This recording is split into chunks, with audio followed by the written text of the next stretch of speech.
If I could only eat 12 foods for the rest of my life, here is what I would buy. This is gonna be crucial because you could honestly just make most of your diet up with these 12 things and you will be pretty healthy and locked in. Let's go, starting off with number one.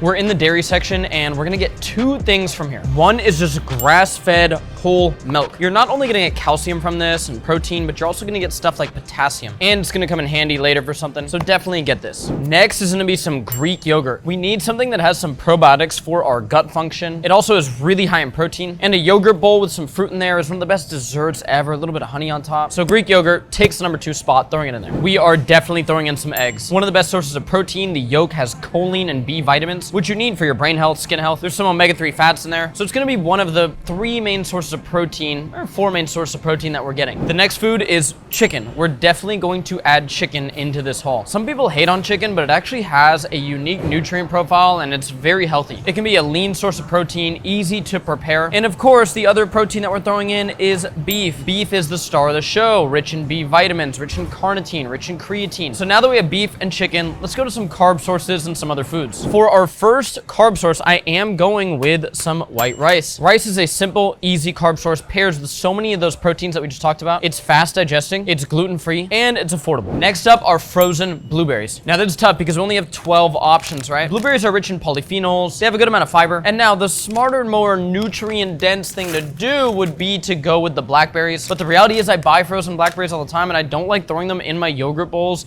and in my protein shakes as much as I do blueberries, so for that reason, I'm going with blueberries. Another carbohydrate source I'm bringing, potatoes. Now the sweet potatoes look really lame today, but that is what I would go with. Sweet potatoes have more vitamin A in the form of beta carotene. And yes, you can actually convert some of that beta carotene to usable vitamin A. They are also really rich in potassium and they have unique benefits for your gut. So we're definitely getting these. Next up are some organic kiwis. Kiwis are one of the more nutrient dense fruits. They're also really easy to eat. My buddy Sills has done so much content on how healthy kiwis are. So being that I'm limited to 12 foods, I'm throwing these in. Now we have to throw in a veggie. Brendan, do we really have to throw in a veggie? Yeah, it's actually a really good idea to do so. Vitamin C, sulforaphane, healthy fiber. We are going with broccolini. It's another veggie that's very easy to prepare. Throw it in a cast iron pan, a little bit of olive oil, some salt, maybe some lime on there. And you're gonna get some of the unique benefits from cruciferous vegetables like diindolylmethane or DIM. This helps estrogen detoxification pathways, thus boosting healthy hormone levels. Throwing that in for sure. We have to throw in some raw Parmesan cheese. Beneficial K2 in here. It's also an extremely good source of protein. It makes a great snack. You can just eat little bits of Parmesan cheese. It's one of the more nutrient dense cheeses, so we're limited to 12. We gotta choose one of the most nutrient dense cheeses out there.